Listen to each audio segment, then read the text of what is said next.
आध्यात्मिक पथ की कहानी सुनने वाले सभी श्रोतागणों को जय श्री राधे, जय श्री कृष्णा। श्रावण मास का आध्यात्मिक महत्व। श्रावण या अथवा सावन हिंदू पंचांग के अनुसार वर्ष का 5वां महीना ईसवी कैलेंडर के जुलाई या अगस्त माह में पड़ता है। इस वर्ष श्रावण मास 11 जुलाई से 9 अगस्त तक रहेगा। इसे वर्षा ऋतु का महीना या पावस ऋतु भी कहा जाता है, क्योंकि इस समय बहुत वर्षा होती है। इस माह में अनेक महत्वपूर्ण त्योहार मनाए जाते हैं, जिसमें हरियाली तीज, रक्षाबंधन, नाग पंचमी आदि प्रमुख हैं। श्रावण पूर्णिमा को दक्षिण भारत में नारियली पूर्णिमा व अवनी अवितम, मध्य भारत में कजरी पूनम, उत्तर भारत में रक्षाबंधन और गुजरात में पवित्रोपन्ना के रूप में मनाया जाता है। त्योहारों की विविधता ही तो भारत की विशिष्टता की पहचान है। श्रावण यानी कि सावन माह में भगवान शिव की आराधना का विशेष महत्व है। इस माह में पड़ने वाले सोमवार सावन के सोमवार कहे जाते हैं, जिनमें स्त्रियां तथा विशेष तौर से कुंवारी युवतियां भगवान शिव के निर्मित व्रत आदि रखती हैं। महादेव को प्रिय है सावन। सावन माह के बारे में एक पौराणिक कथा है कि जब सनत कुमारों ने भगवान शिव से उन्हें सावन महीना प्रिय होने का कारण पूछा, तो भगवान भोलेनाथ ने बताया कि जब देवी सती ने अपने पिता दक्ष के घर में योग शक्ति से शरीर त्याग किया था, उससे पहले देवी सती ने महादेव को हर जन्म में पति के रूप में पाने का प्रण किया था। अपने दूसरे जन्म में देवी सती ने पार्वती के नाम से हिमांचल और रानी मैना के घर में पुत्री के रूप में जन्म लिया। पार्वती ने युवावस्था के सावन महीने में निराहार रहकर कठोर व्रत किया और शिव को प्रसन्न कर उनसे विवाह किया, जिसके बाद ही महादेव के लिए यह विशेष हो गया। इसके अतिरिक्त एक अन्य कथा के अनुसार मरकंडू ऋषि के पुत्र मार्कंडेय ने लंबी आयु के लिए सावन माह में ही घोर तप कर शिव की कृपा प्राप्त की थी, जिससे मिली मंत्र शक्तियों के सामने मृत्यु के देवता यमराज जी नतमस्तक हो गए थे। भगवान शिव को सावन का महीना प्रिय होने का अन्य कारण यह भी है कि भगवान शिव सावन के महीने में पृथ्वी पर अवतरित होकर अपनी ससुराल गए थे और वहां उनका स्वागत अर्घ्य और जलाभिषेक से किया गया था। माना जाता है कि प्रत्येक वर्ष सावन माह में भगवान शिव अपनी ससुराल आते हैं। भूलोक वासियों के लिए शिव कृपा पाने का यह उत्तम समय होता है। पौराणिक कथाओं में वर्णन आता है कि इसी सावन मास में समुद्र मंथन किया गया था। समुद्र मंथन के बाद जो हलाहल विष निकला, उसे भगवान शंकर ने कंठ में समाहित कर सृष्टि की रक्षा की, लेकिन विषपान से महादेव का कंठ नील वर्ण हो गया। इसी से उनका नाम नीलकंठ महादेव पड़ा। विष के प्रभाव को कम करने के लिए सभी देवी देवताओं ने उन्हें जल अर्पित किया, इसलिए शिवलिंग पर जल चढ़ाने का खास महत्व है। यही वजह है कि श्रावण मास में भोले को जल चढ़ाने से विशेष फल की प्राप्ति होती है। शिव पुराण में उल्लेख है कि भगवान शिव स्वयं ही जल हैं, इसलिए जल से उनकी अभिषेक के रूप में आराधना का उत्तमोत्तम फल है, सर्वोत्तम फल है, जिसमें कोई संशय नहीं है। शास्त्रों ने वर्णित है कि सावन महीने में भगवान विष्णु योग निद्रा में चले जाते हैं, इसलिए यह समय भक्तों, साधु संतों सभी के लिए अमूल्य होता है। ये 4 महीनों में होने वाला एक वैदिक यज्ञ है, जो एक प्रकार का पौराणिक व्रत है, जिसे चौमासा भी कहा जाता है। तत्पश्चात सृष्टि के संचालन का उत्तरदायित्व भगवान शिव ग्रहण करते हैं, इसलिए सावन का प्रधान देवता भगवान शिव बना जाते हैं। शिव की पूजा सावन मास में भगवान शंकर की पूजा उनके परिवार के सदस्यों संग करनी चाहिए। इस माह में भगवान शिव के रुद्राभिषेक का विशेष महत्व है, इसलिए इस मास में प्रत्येक दिन रुद्राभिषेक किया जा सकता है, जबकि अन्य माह में शिव वास का मुहूर्त देखना पड़ता है।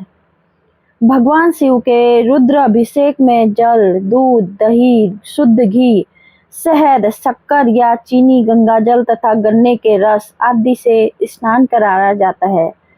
अभिषेक कराने के बाद बेलपत्र, समी पत्र, कुशा तथा दूब आदि से शिव जी को प्रसन्न करते हैं। अंत में भांग, धतूरा तथा श्रीफल भोलेनाथ को भोग के रूप में चढ़ाया जाता है। शिवलिंग पर बेलपत्र तथा समीपत्र चढ़ाने का वर्णन पुराणों में भी किया जाता है। बेलपत्र भोलेनाथ को प्रसन्न करने के शिवलिंग पर चढ़ाया जाता है। कहा जाता है कि आग का एक फूल शिवलिंग पर चढ़ाने से सोने के दान के बराबर फल मिलता है। 1000 आग के फूलों की अपेक्षा एक कनेर का फूल, 1000 कनेर के फूलों को चढ़ाने की अपेक्षा एक बिल्व पत्र में दान का पुण्य मिल जाता है। 1000 बिल्व पत्रों के बराबर एक द्रोण या गुमा फूल फलदायी होते हैं। 1000 गुमा के बराबर एक चिचड़ा, 1000 चिचड़ा के बराबर एक कुश का फूल, 1000 कुश फूलों के बराबर एक समी का पत्ता, 1000 समी के पत्तों के बराबर एक नील कमल, 1000 नील कमलों से ज्यादा एक धतूरा और 1000 धतूरों से भी ज्यादा एक समी का फूल शुभ और पुण्य देने वाला होता है। बेलपत्र भगवान शिव को प्रसन्न करने का सबसे सरल तरीका, उन्हें बेलपत्र अर्पित करें। बेलपत्र के पीछे भी एक पौराणिक कथा का महत्व है।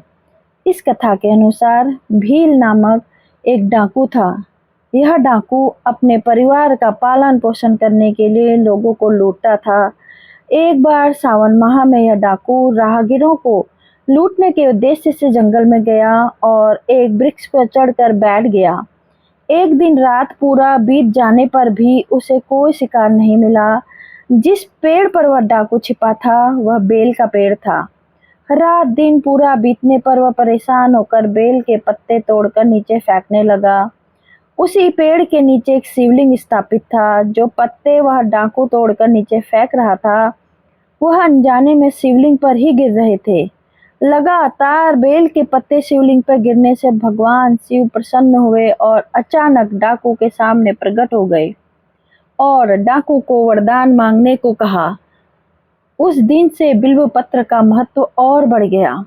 सावन सोमवार का महत्व, भगवान श्रावण मास के प्रत्येक सोमवार को शिव के निर्मित व्रत किए जाते हैं।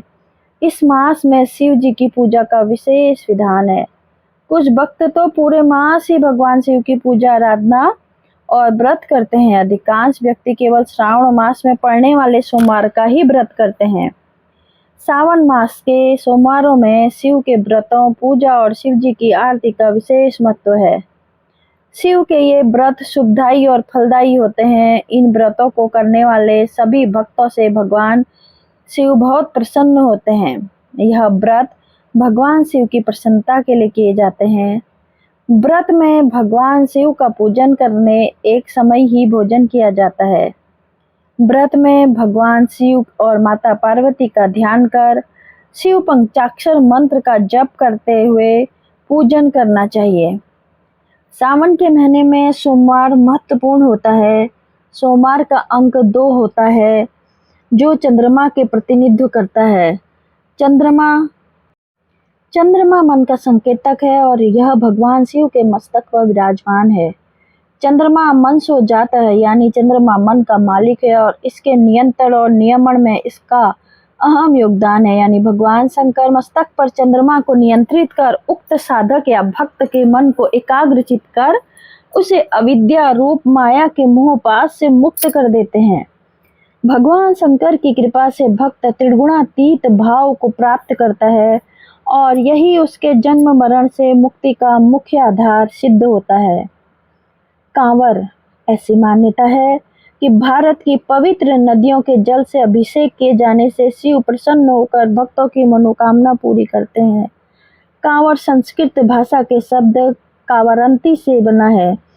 यह एक प्रकार की भंगी है जो बांस की फट्टी से बनाई जाती है। कांवर तब बनती है जब फूल, माला, घंटी और घुंघरू से सजे दोनों किनारों पर वैदिक अनुष्ठान के साथ गंगा जल का भार पिटारियों में रखा जाता है।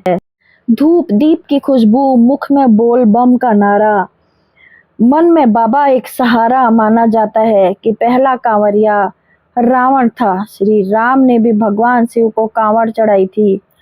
हरियाली तीज, सावन का महीना प्रेम और उत्साह का महीना माना जाता है। इस महीने में नई नवेली दुल्हन अपने मायके जाकर झूला झूलती है और सखियों से अपने पिया और उनके प्रेम की बातें करती है। प्रेम के धागे को मजबूत करने के लिए इस महीने में कई त्योहार मनाए जाते हैं। इन्हीं में से एक त्योहार है हरियाली तीज। यह त्योहार हर साल श्रावण माह में शुक्ल पक्ष की तृतीया को मनाया जाता है।